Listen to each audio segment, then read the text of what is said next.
What's up guys, Houndish here, and today we're jumping in with some Destiny 2 updates for this reset. And so as always in this one, we'll talk about content changes that are happening in the game this week. That includes an update to Xur and a new source for an exotic class item drop. So we'll touch on that, plus Bungie have given a couple of updates regarding Solstice. We're going into the final week of the event now, so for completionists that might be some useful info. We've also got previews for other events this week, trials, and of course featured activities like the Nightfall, featured weapon farmable exotics, but also the game update for this week. And Bungie gives some additional details regarding exotic class item attunement that's going to be dropping with episode 2. And so we're going to round it all up in the video, guys. As always, I hope you find this one useful, and if you do, a rating below really helps us out. Plus, get subscribed to the channel, as we are going to have plenty more content to talk about in the coming weeks, especially with Act 3 just around the corner, and the previews for episode 2. So keep it locked and loaded, but otherwise, let's get into it. And before we talk about content changes specifically happening this reset, Bungie have outlined a little bit more information about the upcoming exotic class item attunement that they spoke about recently. So starting in episode 2, there'll be a new system that allows us to focus for specific roles on these class items. And Bungie share the exotic class item attunement screen. This is currently in development, so they also say it is subject to change, but it's expected to launch with episode 2. And if we take a better look at the attunement options here, for the moment it reads attuning to a perk will increase the chance for exotic class items to drop with the selected perk. And at least in this development iteration at the moment, only one perk may be attuned at a time. So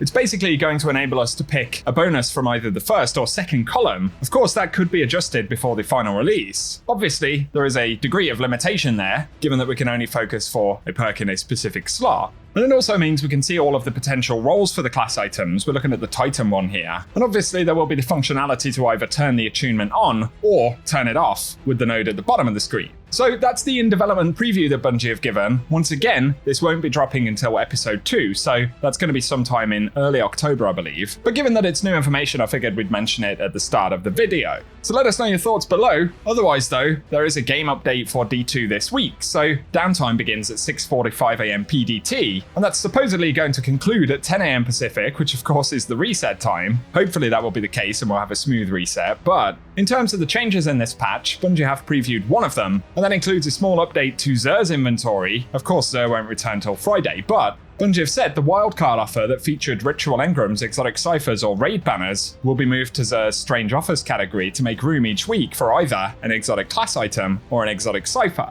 Exotic class items on Xur will cost 41 strange coins, and they'll come with random rolls, so when we actually purchase it, that's when the roll will be designated. But as they outline, the requirement will still be there to have unlocked the regular acquisition path through the dual destiny mission. So if you've never done that, Xur will not offer the opportunity to pick the class item up. Obviously there's been a lot of feedback about Bungie adding different initial sources for the class items, but that's a change that we'll see further down the road. Bungie do clarify though that if not offered, the alternative is an exotic cipher, which will cost 79 strange coins and will be limited to 1 per account. And so this Friday when Xur returns, he'll be guaranteed to sell an exotic class item, and then beyond that it'll go to RNG. So given that there are 2 items in that slot, it will essentially be a 50-50 chance. So a useful change for folks who are farming. It's an additional drop every week, I guess, or maybe a handful if you're willing to farm the strange coins. And on the subject of strange coins, if you haven't picked up the strange coin bundle from the Strange Offers tab on Xur, be sure to do that as it's only available until the end of this month. I'll keep you posted when Xur returns though. And other possible fixes for the patch today include potentially Solstice fixes, given that we're in the last week and there are some ongoing issues, including Solstice armor glows not appearing on multiple Trials armor sets, and an issue where unlocking armor sets via armor synthesis prior to earning the associated glows will cause the glows to appear on the unlocked ornaments if they're later earned. So we might get those fixes though.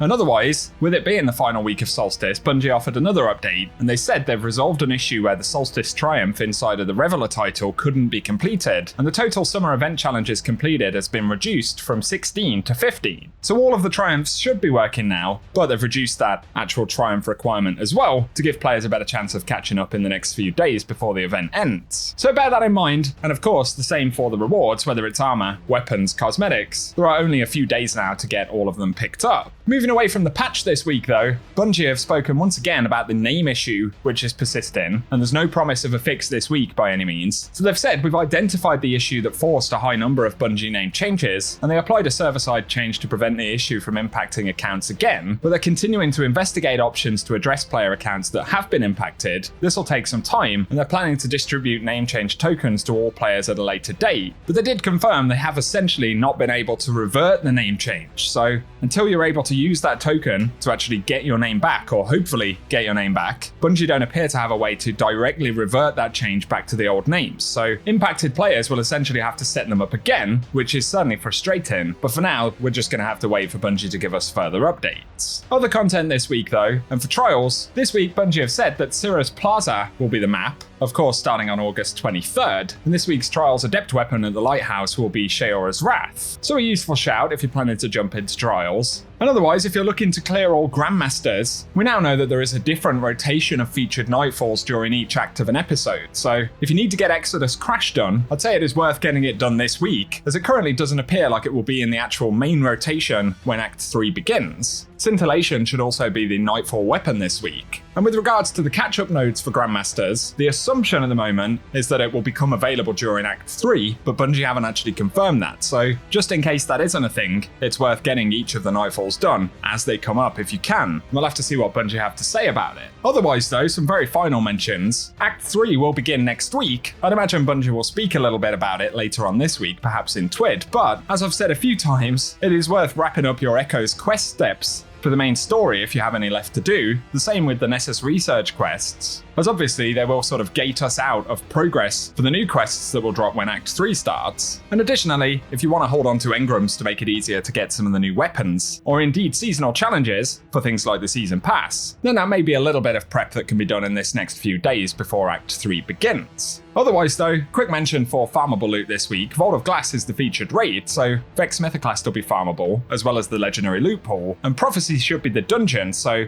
we should see the farmable legendary pool there as well. Otherwise though, Operation Seraph Shield will be featured with Revision 0 of course, so if you're playing catch-up trying to get any of the items from those activities, as far as we know they'll be available for the next week. The only frustrating thing in recent weeks is that we're not getting next week in Destiny cards on a Friday. I'm assuming this is because of the layoffs that happened recently. Obviously the teams that take care of that stuff have been impacted, so I would imagine they will return, but it certainly doesn't make life easy in terms of predicting what's going to happen, given that Bungie keep changing rotations for activities as well. But it is starting to make a little bit more sense now that we're towards the back end of Echoes. For today though guys, that's what we have to speak about, so keep your eye out for Xur when he returns on Friday. It's good to see that we're getting more changes like the Attunement option for exotic class items. And otherwise, for main patch notes this week, I will keep you posted at Reset. If you found the video useful though, drop us a comment down below and let us know if you're planning to get anything done in this final few days of Act 2. A like rating also really helps us down below, and feel free again to get subscribed if you want to see more Destiny content. But otherwise, cheers for watching, and I hope you guys have an awesome day.